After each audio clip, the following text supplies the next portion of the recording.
প্রিয় দর্শক, আসসালামু আলাইকুম। দর্শক, আপনাদের প্রীতীয় শুভেচ্ছা জানিয়ে শুরু করছি আমাদের আজকের প্রতিবেদন। তো দর্শক, দেখতেই পাচ্ছেন আমাদের সামনে এক আপু দাঁড়িয়ে আছে। আমরা তার জীবনের গল্পগুলো শুনবো, জানবো আপু কেন আমাদের ইউটিউবের মাঝে আসলেন, তিনি কী বলতে চান। আপু দেখতে কিন্তু মাশাআল্লাহ বেশ সুন্দরী। তো এত সুন্দর হয়ে আবার ইউটিউবের সামনে কেন দাঁড়ালেন, আমরা তার মুখ থেকে জানতে চাই। আপু আসসালামু আলাইকুম, ওয়ালাইকুম আসসালাম। কেমন আছেন? এই তো ভালো আছি। আপু আপনার নাম কি? নৌসাদ। মাশাআল্লাহ, খুব সুন্দর নাম, দেখতে তো বেশ সুন্দরী। নুসরাত আপু কি বিয়ে শাদী হয়েছে তো নি আগে পরে? বিয়ে শাদী হয়েছিল ভাই, একটা বাচ্চা আছে, 5 বছরের, স্বামী নাই। আচ্ছা, স্বামী নাই। স্বামী কি মারা গেছেন না অন্য কিছু হয়েছে কোনটা? তালাক দিয়ে চলে গেছে। তালাক দিয়ে চলে গেছে। এত সুন্দর মেয়ে একটা বউ পাইয়া মানে তালাক দিয়ে দিল, মানে কোনো ঝগড়াঝাটি করতেন নাকি কোনো সমস্যা ছিল কোনটা? না ভাই, টাকা পয়সা চাইছিল, দিতে পারিনি, দিতে পারছি। আচ্ছা, মানে কি বিয়ার আগে চাইছিল না বিয়ার পরে কোনটা? বিয়ের পরে চাইছিল, আগে চাইলে তো কষ্টমই না।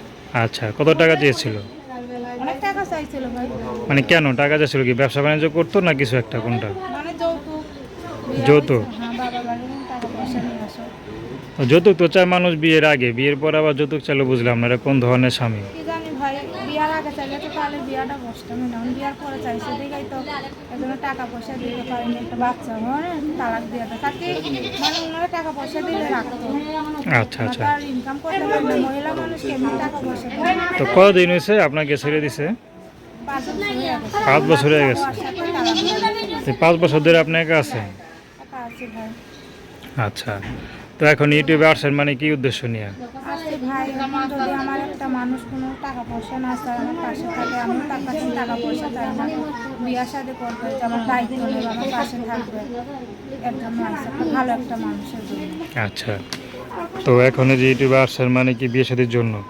তো 5 বছর কীভাবে কাটালেন একা একা? আমি জীবন চাইলাম, যার কেউ নেই তার আল্লাহ থাকবে। আচ্ছা, তো এখন মনে করেন যদি কোনো বিবাহিত পুরুষ আপনাকে বিয়ে করে, কারণ আপনি তো বিবাহিত, তার ঘরে সন্তান আছে, দেখা গেলো স্ত্রী চলে গেছে, এমন কোনো পুরুষ যদি আপনার জীবনে আসে? সেরকম লোক পাইলেই বিয়ে শাদী করতে হয়, কারণ আমি তো একটা বিবাহিত মাই, আমি অবিবাহিত ছেলে চাই না। তারা তার বিয়ে শাদী করবে না, তো যদি ফাজলিমি করার জন্য ফোন টোন দেবে। আচ্ছা আচ্ছা। মানে যার বউ আছে বা বউ মারা গেছে, চলে গেছে, বাচ্চা থাকলে সমস্যা নেই, আমার তো বাচ্চা আছে, সে যদি আমারও মাইনে নিতে পারে, আমি পারে না। তো দর্শক, আপনারা নুসরাত আপুর কথা শুনলেন। তো তার নাম্বারটা হচ্ছে 01852599542। আমি নাম্বারটা আবারও বলছি, 01852599542। তো দর্শক, প্রেম ভালোবাসা সাহায্য সহযোগিতা বিয়ে শাদী করা একান্ত আপনাদের ব্যক্তিগত ব্যাপার। তো আসুন আমরা 5 ওয়াক্ত নামাজ পড়ি, সর্বদা দেশের সেবা করি। সালাম।